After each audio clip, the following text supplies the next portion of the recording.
Olá, a TV Estadão fala hoje do atentado ao jornal Charlie Hebdo em Paris, que deixou 12 mortos. Nosso convidado é o cientista político Ozzy Kucher, professor de Relações Internacionais da SPM. Professor, bom dia. O que lhe chama a atenção nesse atentado de Paris? O que ele tem de diferente em relação a outros atentados que a gente tem visto nos últimos anos? Bom dia, Luiz. Bom dia a todos. Acho que o primeiro ponto e o mais importante é o alvo. O fato de você ver os terroristas atacando a imprensa e a liberdade de expressão, isso é crítico, é muito importante, é muito relevante para os valores democráticos. A gente sabe que na democracia, a gente entende que na democracia fala-se de eleição, de constituição, mas muitas vezes não se dá a devida importância para o papel que a imprensa tem, a liberdade de expressão, a imprensa livre tem na democracia. E essa é uma peça fundamental do Estado democrático, é uma peça fundamental dos valores de uma sociedade livre e aberta, é o que dá o início, a possibilidade da gente haver tolerância, inclusive. Então, atacar a imprensa manda um sinal claro e é muito relevante. Você tem um outro aspecto por trás da motivação disso, que esses grupos radicais, jihadistas, o que eles querem exatamente é criar uma divisão entre o Ocidente e o mundo islâmico. Eles sabem que se eles conseguirem aumentar a tensão, a animosidade, você vai acabar tendo a possibilidade de recrutar mais combatentes para sua causa, o discurso e a ideologia deles vai fazer mais sentido, porque o Ocidente vai responder de uma forma dura e legítima, por um lado, e de outro lado você vai dar vazão para outros extremismos ou outras posições mais duras dentro das sociedades democráticas, no caso da França. A direita francesa, os partidos políticos de extrema direita ou mais à direita, vão ganhar mais espaço, o discurso anti-imigração, anti-islâmico vai ganhar. E aí o confronto ganhar a força, né, entre essas duas forças antagônicas. A gente tem duas interpretações para essa realidade, né, do mundo, do que está acontecendo no mundo islâmico. Uma delas seria a ideia que estamos vendo um choque de civilizações, que o Samuel Huntington explica que as civilizações vão entrar em choque. E uma das interpretações ou das análises do que nós estamos assistindo é isso, é o mundo ocidental em choque com o mundo islâmico. Uma outra interpretação diz que não é nada disso, na verdade o que nós estamos assistindo no mundo islâmico é uma guerra civil entre moderados e extremistas. Os extremistas, quando eles cometem um ato desse, eles estão, de certa forma, tentando ganhar o terreno dentro dessa guerra civil que existe. O Ocidente diz que o choque de civilizações, de certa forma, não está existindo, ou os governos se preocupam em falar que não é nada disso. Existe algum choque, a gente pode questionar ou não se a teoria ou se a ideia de choque de civilizações se aplica, mas existe um choque. E os grupos terroristas, né, quando eles tentam usar essa violência, eles estão apelando para esse confronto interno do mundo islâmico entre os moderados e os radicais, no caso eles, e falando, olha, o Ocidente não gosta da gente, vejam como eles respondem, então nada melhor do que a gente combatê-los e eliminá-los. Nós estamos em guerra contra eles. Está vendo como eles estão sendo duros? Professor, eu tenho uma pergunta nesse sentido aí do que o senhor estava falando desses grupos jihadistas. A minha dúvida seria, na verdade, de qual seria exatamente o público-alvo. Se realmente é esse público-alvo islâmico dos países de maioria muçulmana ou se seriam as minorias muçulmanas em países ocidentais. Como o exemplo da França, por exemplo, tem muitos imigrantes de origem árabe que professam o islamismo, principalmente a segunda geração desses imigrantes se sente um pouco deslocada ali, tanto pela crise econômica como pela questão cultural, mas eles se sentem um pouco distantes da realidade ocidental. Então, minha dúvida é essa: qual seria o alvo desses jihadistas? Na verdade, assim, isso está correto, a ideia de que eles estão excluídos, né? Existe uma minoria muçulmana dentro da Europa que tem uma dificuldade de ser assimilada socialmente, culturalmente e economicamente. Então, isso exacerba essa tensão.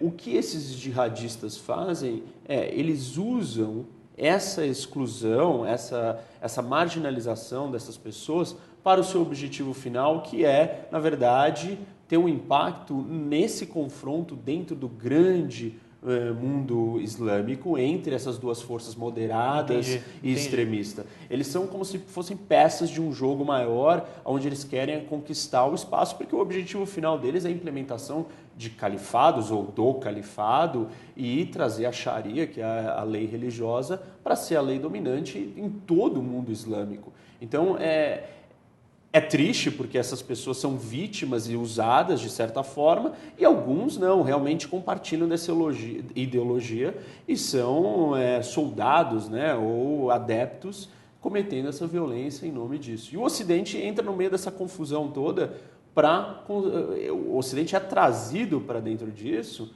para tentar influenciar o que acontece lá dentro. E agora falando um pouco mais do modus operandi desse ataque de ontem, né? Que a gente até fora do ar estava conversando, que foi uma coisa um pouco diferente do que a gente está acostumado. Nenhum grupo reivindicou a autoria do atentado até agora. Mesmo os suspeitos, a gente sabe muito pouco ainda sobre eles, e a gente sabe que foi um ataque com homens armados, aparentemente muito bem treinados, que sabiam já qual era o objetivo deles e saíram do local com uma extrema calma e se dirigiram em direção à fuga. Como o senhor vê esse atentado, no que ele difere dos outros, o que ele tem de... A forma como foi cometido, está claro que houve planejamento, houve organização, houve uma certa vigília no alvo, você sabia o que tinha ali, você sabia que existia policiais protegendo, e você estava armado para combater aqueles policiais num nível acima, ou seja, você estava carregando armas de um porte superior ao da polícia que estava fazendo a proteção. A forma como eles se comportaram, como você colocou, eles estavam extremamente calmos, treinados, uma atuação muito mais profissional, que dá a entender o indício de que houve algum treinamento militar, a forma como eles se vestiam, a forma como eles andavam, como eles operavam, o detalhe do sapato que ele recolhe na hora de entrar no carro, ele está calmo, entra no carro, o carro não sai descontrolado. Mesmo a execução do policial, né? A execução do policial de uma forma fria e calculada, dominando a rua, andando. Enfim, existia um treinamento militar ali, uma capacidade maior. Mas a gente não sabe se esse treinamento teve uma ligação direta de uma filiação com uma organização ou um simples aprendizado via internet, do mesmo jeito que aqueles dois irmãos de Boston claro. Foram atrás de construir um artefato caseiro explosivo e, de certa forma, tiveram contatos, né? Mas para o nível de profissionalismo, dificilmente você consegue aprender aquilo sem ter um treinamento... A internet hoje possibilita. De uma certa forma, você pode brincar, treinar. É difícil, concordo. Existe a suspeita de que eles façam parte da Al-Qaeda, do IEM, porque escutou-se isso numa das gravações. A gente não sabe ao certo a ligação deles. A gente sabe que a polícia francesa, o serviço de inteligência francês, já conhecia, eles já tinham tentado ir para a Síria, já tinham tentado lutar no Iraque, enfim, já tinham um passado extremista, mas não era totalmente radical, eles se misturavam, se mesclavam com uma vida normal dentro das comunidades imigrantes, das comunidades muçulmanas dentro da França. Então, talvez a gente possa dizer que é um ataque de um lobo solitário mais bem preparado. Porque eu fiquei pensando muito no caso de Boston, que era exatamente isso. Eram dois irmãos que tinham se aprofundado no estudo da jihad e se aproximado dessa vertente mais radical, e os caras decidiram agir e montaram ali uma bomba artesanal. Nesse sentido, eu também achei que assemelha um pouco. Mas pelo fato de ter aquele profissionalismo extremo, me faz pensar assim, mas os caras, algum treinamento ali porque você vê eles caminhando em dupla, assim, são técnicas que você não... Sim. Deve ter algum tipo de treinamento por trás. Agora, a pergunta é aonde eles foram treinados, exatamente. em que momentos eles acabaram não indo para a Síria, nem para o Iraque, né? Então fica difícil. Ou se algum grupo, de repente, não contratou esses caras, seriam mercenários, não sei.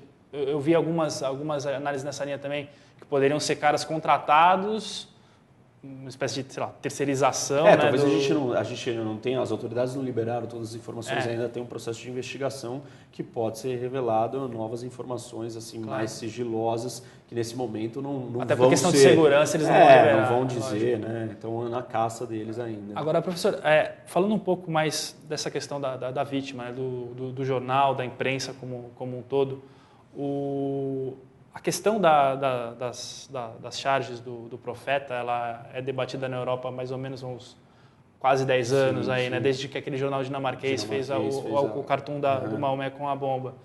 Agora, ultimamente, apesar do Charlie Hebdo, que é bom a gente falar também, não fazia só charge... Claro, isso é importantíssimo. Inclusive, durante essa semana, né, havia feito charge sobre Jesus, sobre a possível existência ou não, uma discussão se Jesus existia ou não. Assim, o que a gente pode falar do jornal é que era um jornal profundamente secular e anticlerical, mas não anti-islâmico. Mas o que eu queria te perguntar é o seguinte, essa questão das charges e tal, a impressão que eu tenho é que o auge dela meio que já tinha passado e já tinha entrado numa descendente ali. Por que, de repente, agora era um alvo fácil? Geralmente os terroristas buscam algo que você não está esperando ali. Era um alvo que, na verdade, sempre teve na lista, né? Sim. Houve um ataque em 2011 contra a revista. Que incendiaram Isso. Então, eles Mas o que eu digo assim, havia proteção policial, inclusive. Mas eu não sei se teve assim, um grande desenho que revoltou aí de forma assintosa nas últimas semanas. Acho que não houve uma novidade. Não me parece. Não é uma novidade. É uma coisa que... tem uma revista eletrônica da Al-Qaeda na qual o cartunista estava marcado de morte. Ele era um alvo. Então, assim, já se sabia daquilo. Acho que foi a oportunidade de acontecer, de você conseguir juntar alguém que pudesse cometer o ataque, que tivesse capacidade, tivesse vontade no momento certo. Então, muito mais uma convergência de fatores do que existe alguma coisa por trás que fez a situação ou a questão da liberdade de expressão voltar ao centro do alvo terrorista. Não necessariamente sempre esteve no alvo e vai sempre estar, porque a intolerância ela não consegue lidar com a tolerância ou com a diversidade de opinião. Então, essa é a faceta mais perversa e violenta do inimigo que o Ocidente está lidando. E é um inimigo totalmente intolerante, alguém que não aceita o modus operandi e os valores do Ocidente. Isso é muito grave e perigoso. Agora, falando um pouquinho da questão mais francesa, mais do país, que impacto tem isso para a França, que é um país que a gente viu nos últimos anos ter problema com essa periferia islâmica que não se encontra tanto economicamente como socialmente como culturalmente. Teve aquela questão do véu que eles vetaram em lugares públicos em nome do secularismo. Então, a França é um lugar que esse embate que você colocou dos valores, não vou nem dizer ocidentais, vou dizer seculares, contra essa questão, que também é uma questão da religião. Como fica isso para os próximos? A França é curioso, né? A Europa como um todo ela tem um problema diferente do resto do mundo. Um problema principalmente muito mais grave do que os Estados Unidos. Porque a capacidade de assimilação dos americanos com outras religiões ou outras identidades e culturas é infinitamente maior. Porque é uma nação de imigrantes. Exatamente, uma nação do Novo Mundo, as Américas, como nós. Nasceu no Brasil, é brasileiro. Nasceu nos Estados Unidos, é americano. Nasceu na Alemanha, nasceu na Suíça. Não, você precisa ter gerações. Exatamente. Então, a capacidade deles assimilarem e absorverem é mais difícil. Então, a Europa tem um problema com essa questão. Um contexto de crise econômica mais ainda. Isso, né? Um contexto de crise de identidade, além da crise econômica, que é a crise de identidade da União Europeia. Nós vamos ser o quê? Franceses, alemães ou nós vamos ser europeus? E aí nós estamos falando de uma identidade supranacional acima dos países. E os europeus estão resistindo a essa identidade, muitos discutindo e querendo sair. Não, eu quero voltar para a minha origem, para a minha identidade. O que até aí não tem nada de errado. É legítimo, ele quer preservar um valor ao invés de outro. Ele está escolhendo o dele. Eu quero ser francês, eu não quero ser europeu. Tudo bem. E aí então você soma essa questão da assimilação, a questão da crise de identidade europeia, com o volume de imigrantes e de muçulmanos vivendo na França. A França tem o maior número de imigrantes de muçulmanos dentro do seu país, são quase 6 milhões de imigrantes.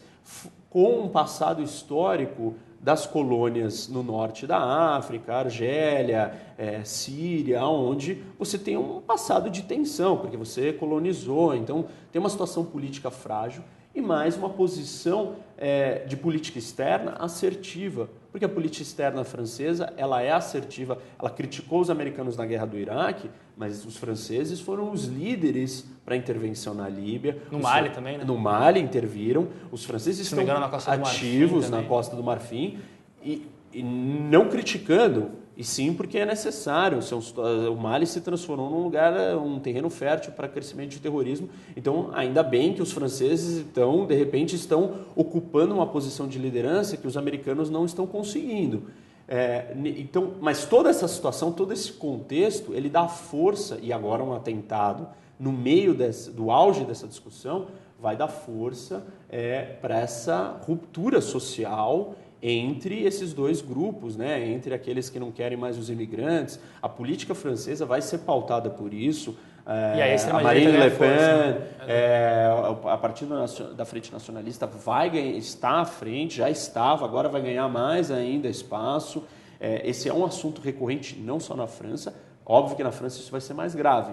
Tem autores aí escrevendo e falando que descrevem uma França recebendo uma intervenção militar da ONU, de uma operação de paz da ONU, para apaziguar ou acabar com uma guerra civil dentro da França. Claro, isso é uma novela, né? Uma história, não uma ficção, mas é um dos cenários do imaginário do francês hoje, essa ruptura social. E aí, diante desse cenário de ruptura e agora provocado pelo medo provocado provavelmente por esse atentado, favorece as posições mais radicais da extrema-direita francesa, né? Favorece, e esse é o problema. Assim, você pode ter uma situação na França onde pode acontecer uma ruptura social, né? Mais choques, as comunidades muçulmanas vão se sentir mais excluídas, pode haver represárias, elas mesmas, as próprias comunidades, podem querer responder à agressão e uma escalada de violência, né? A gente lembra, poucos anos atrás, você teve aquele incidente dos imigrantes queimando carros. Sim, sim. França se tornou, Paris, as cidades francesas se tornaram um campo de batalha. Então, esse cenário não é impossível dentro dessa realidade. Talvez não nesse momento, mas essa discussão, esse assunto vai estar na pauta e vai estar na pauta das eleições presidenciais. Professor, eu queria agradecer muito a sua presença aqui e fica à vontade para fazer alguma consideração final aí a respeito do tema. Eu acho que tem um ponto, Luiz, que é curioso e agora todo mundo debatendo sobre essa questão da liberdade de expressão.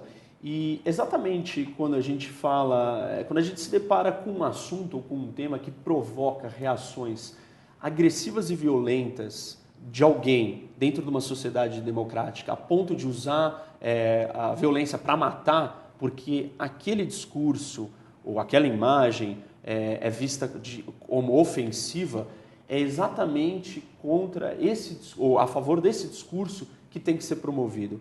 Porque senão a gente está dando um poder de veto para esses grupos violentos contra a civilização liberal. Isso é muito grave. Você abrir mão de um valor básico e falar, não, então esse valor ele é ofensivo, ou esse discurso é ofensivo, a ponto do outro responder com essa violência extrema. Ou seja, a conclusão nessa situação, a resposta tem que ser, este discurso, ele tem que ser preservado. Porque senão a gente se torna refém e aí a civilização liberal ela deixa de existir. Então a ordem do dia deve ser, vamos promover exatamente o discurso que causa problema. Isso não quer dizer que a sociedade democrática ou liberal está buscando ofender e incomodar as pessoas. Claro. Mas no momento que a violência é usada para calar, você está dando poder de veto para aqueles que querem destruir com um valor fundamental da nossa sociedade.